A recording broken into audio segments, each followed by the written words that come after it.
Hey, welcome to the Everything SEO podcast. I'm Michaela, a stay-at-home mom of 3 who just happens to be in love with everything related to SEO, blogging, marketing, coffee, and we're shedding light into the many mystifying corners of search engine optimization and what that means for us service providers, small business owners, and bloggers. We're going to ditch the do-it-all narrative surrounding SEO and really sit down and craft strategies that are sustainable, but still get us those first page results. Now let's get cozy, grab your fave sweater and a cup of tea, and let's talk everything SEO. Hello, and welcome back to Everything SEO. Today is day 2 of the review blog post challenge, and I'm so excited to just dive in and get started. Just a reminder, if you haven't listened to day 1, we covered picking out the perfect product to review, and we touched a little bit about the keywords and what's the best keyword to use. Review posts are pretty simple in that aspect. So if you haven't already done that, go back and listen now, and then get started with day 2. But today we're going to talk about outlining and writing your review.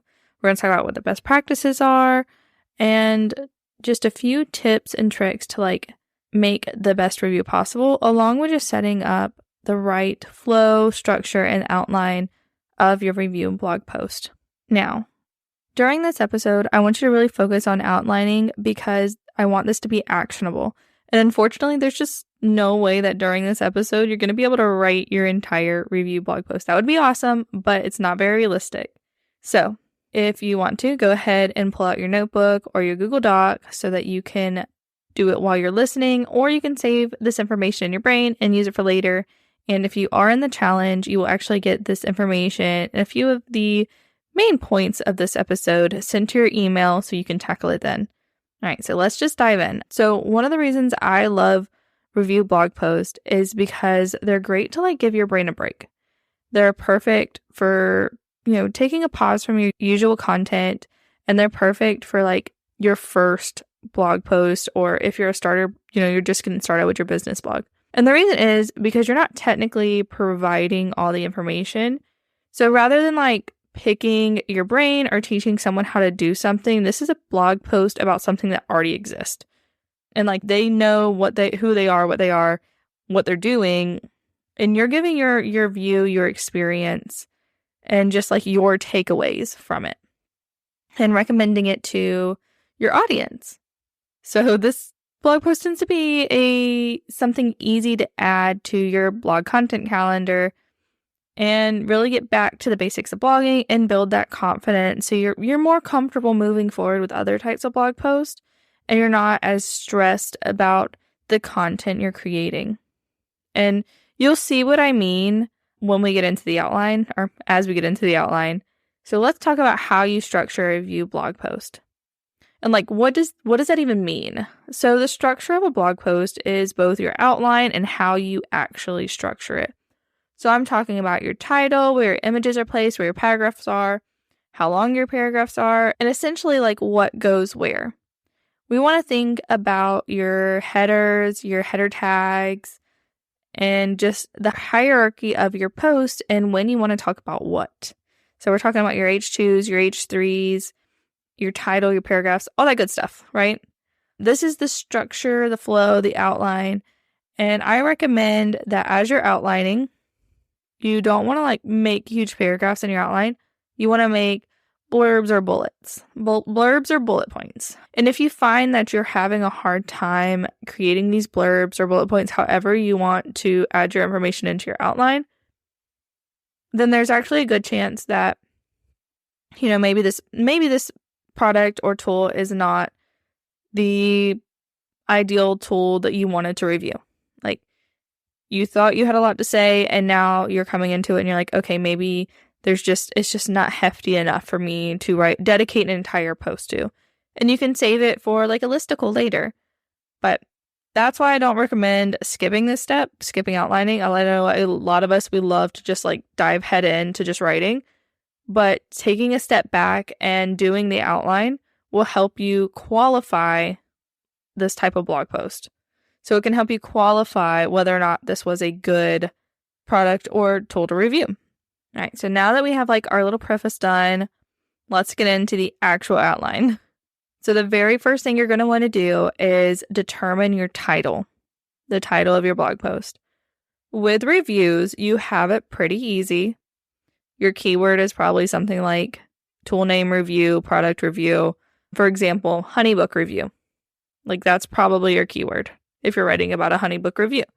If you're getting a little bit more detailed, your keyword might be HoneyBook for creators or HoneyBook for creatives, HoneyBook review for creatives. So that's just something to keep in mind.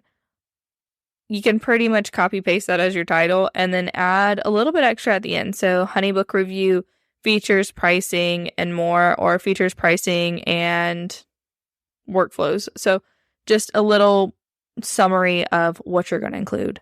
Now, if you were doing a longer keyword and it was like HoneyBook review for creatives, you might say just HoneyBook review for creatives, or add the year in there and be like 2024 HoneyBook review for creatives. All those little things kind of come together to be your title. Now, that doesn't mean your keyword has changed. It just means that you're adding it in your title to help people understand and click through on Google. Next, you're going to work on your intro paragraph. Your intro paragraph is pretty important, but honestly, your entire intro section is pretty important because this is where you're going to convince people to read the rest of your post. So something you want to do is not only share a little bit of your personality, but you want to give a little insight about like what this post is going to be about and who this post is for. Because let's go back to our HoneyBook example. Say you're writing a review for creatives, right? You want creatives to read that post. But somebody else might make a HoneyBook review for professionals. So, that might be the difference between a web designer and a tax professional. So the tax professional is probably not going to want to read the one for creatives or get what they need out of the one for creatives. And the creative might not get what they need from the one for tax professionals or professionals. So in that first section, we want to make sure that we are mentioning who this post is for, why we are writing it, and what it's going to be about. So what are you using this tool for, even if it is aligned with what the tool's purpose is, or if you've kind of gone off track and you're using it for something else and you found like this purpose really suits this tool. Now, the only two other things that I want you to keep in mind is your intro should not be super long. So we're thinking 3 paragraphs maybe, and these paragraphs are pretty short. So we're thinking 2 to 3 sentences each. You want to include your keyword in either your first paragraph, so the very first paragraph of your review, or in your second paragraph at the very beginning. Those are the main places that you're going to put your keyword in your content. You cannot skip this step. Now that you have an idea about your intro, then your next section is going to be, start with an H2. And this is going to be where you're going to talk about what the tool is. So you can get a lot of information just from the product or the tool's website. And that's what I mean by, we're not coming up with this information, we're sharing this information.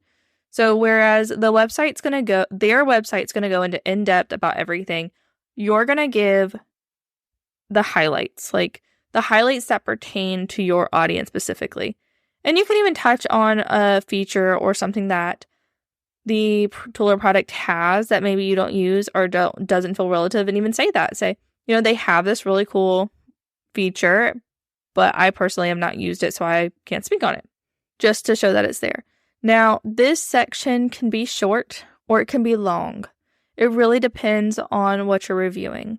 So some things that you can mention here are, a summary of what the tool is, some features that it has, who it is meant for, along with who it's probably not for. This is where you're also going to mention pricing, if there's tiered pricing, if it's membership pricing, if there's any specific features that go along with the different tiers of pricing, anything like that. That is where this information is going to go. If you find that this is becoming a pretty big section, then this is when you're going to break it down a little bit more and add your H3. So you might have an H3 for features, you might have an H3 for pricing, you might have an H3 for who it's for. And then if these are getting too big, that's when you're going to expand into H2s.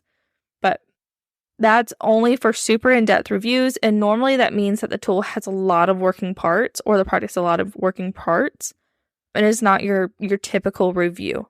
So after you have the what it is section and the features, and let me just make this quick note before we move on. Do not copy and paste. We cannot copy and paste. You can quote the creator or the business that has the tool or product. For example, if on Honeybook's website they claim that they are, I don't know if they do, I'm not looking at their website, but if Honeybook were to put on their website the CRM for creators, I would quote that Honeybook says that they are the CRM for creatives. This is what I think about that, or this is something about that. So you can quote it, but do not copy and paste their entire what it is feature section. Think of it this way. Why would someone go to your review if they could get the same exact information from the tool's place? They want to read a unique take or a specific view or experience related to the tool or product they're interested in. And that's what you need to give them. So now it's time to do like what you would expect to do in a review. We're going to do our thoughts, our experience, the pros and cons. I like to call this section when I write what I love about tool product, and I like to put in little parentheses what I didn't. It's very important that if the tool is not all sunshine and rainbows, that you're not making it sound like all sunshine and rainbows. And it's totally okay for something to not be perfect. But in that same sentence, I'm going to add that you also need to be gentle. There are people behind the screens that created these tools and products. So we always want to make sure that we are leaving feedback, actionable feedback. So if the community is cool, but maybe it's not active, say that. Say, hey, it's great that it has a community, but I'm going to be honest, the community is not very active. Or say they have a bunch of masterclasses and like you're reviewing a course and there's a bunch of bonus masterclasses. Say like the masterclasses are super valuable, but I wish they would cover these topics. So it doesn't necessarily have to be a negative. It can be an area of improvement that seems relative to the tool or product that you're reviewing. In your pros and cons section, that's what I'm going to call it moving forward. You can do it in like pretty much one or two ways. Now you're going to have one H2, and that's going to be, pros and cons of tool name, product name, or what I think of tool name, product name. You get the gist. You want to make sure that you're mentioning the tool name or the product name in the header, just so that you're hitting that SEO or hitting that keyword, because the actual product and tool is a secondary keyword for reviews.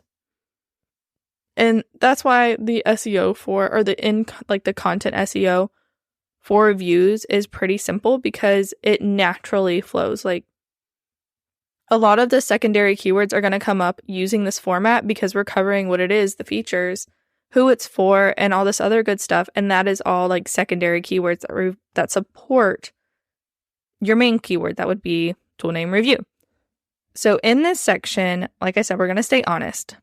And we're going to keep it short and sweet and very straightforward as much as possible while we share our personal experience. So this intro paragraph is pretty much saying like what you're going to do. Why are you sharing this review? Say, for example, it could be a paragraph sharing, I absolutely love Honeybook because it simplified my processes. But before you make your decision, I want to share the pros and the cons of choosing Honeybook as your CRM. That's just an example, of course. And then I always say you can dedicate 2 paragraphs to pros, 2 paragraphs to cons, or 3 paragraphs to pros, 1 paragraph to cons. And if you feel like there's not really a con at all, I always say pick a neutral. And then you want to end on a positive note. So say, maybe their support takes a little bit longer than expected. Say that the support tends to take a little bit longer than expected, but they always give you very personable care. Or, another example would be maybe this tool is missing a lot of features, but when you get in contact with support, they're actively trying to add those features. So you're seeing your feedback happen, your feedback change the tool or product in real time. And that is a huge perk that people can look for in tools. If you feel like you have a lot to say, that's when it kind of breaks down. similar to how the what it is section does. What you would do instead is you would have your intro paragraph underneath your H2, and then you would break the pros and the cons down into 2 different H3s. This gives you a little bit more space. And the reason we break stuff down like this is partially for SEO, because the structure of our post does matter when our website and our web pages are being crawled. We're also hitting some secondary keywords when we do that, but you also have to have like the content to support it. So you don't want just a bunch of H3s with 1 or 2 sentences below. But it also helps with our user experience because it's so much easier for someone to consume this information and not hop off the page when they're taking it in bite-sized pieces. When you provide your information in like super chunky paragraphs, it is hard for them to read and retain and then apply that information to their purchase. So it's just very overwhelming for them. And when you put it in these short and sweet sections, they can kind of take what they need and use it as they need. So they can see what's relevant to them and what's not, and take that information and apply it in their decision to purchase or to not purchase the tool or product you're recommending.